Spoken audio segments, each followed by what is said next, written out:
De 1884 à 1975, le Sahara occidental est un protectorat espagnol.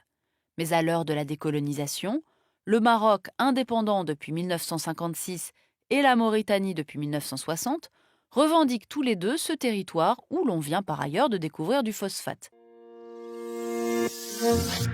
Quant aux habitants, les Sahraouis, une partie d'entre eux est prête à se battre pour l'indépendance. L'ONU adopte également une résolution en faveur de l'autodétermination des Sahraouis. Face à la répression de l'Espagne qui défend sa colonie, les indépendantistes créent en 1973 le Front Polisario, d'après le nom historique de deux régions du Sahara occidental actuel.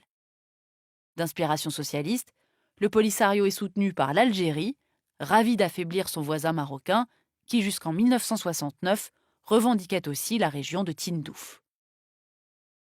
Le 6 novembre 1975, le roi Hassan II décide de mobiliser les Marocains et lance sa Marche verte.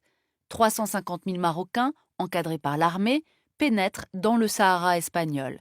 Le territoire est bientôt partagé entre le Maroc et la Mauritanie, qui occupent le sud, malgré les condamnations de l'ONU.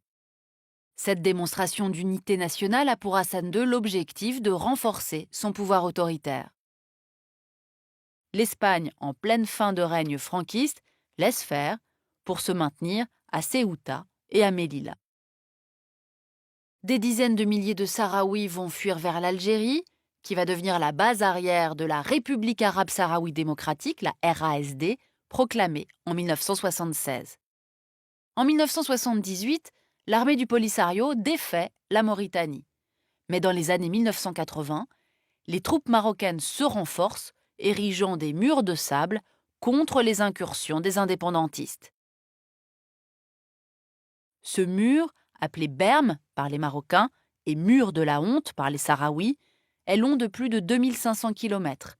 Côté marocain, plus de 100 000 soldats défendent cette ligne de démarcation, dotée de nombreux bunkers, radars et champs de mines.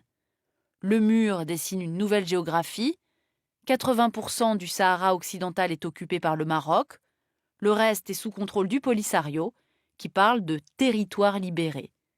Sous pression américaine, l'ONU va négocier en 1991 un cessez-le-feu, supervisé par la MINURSO.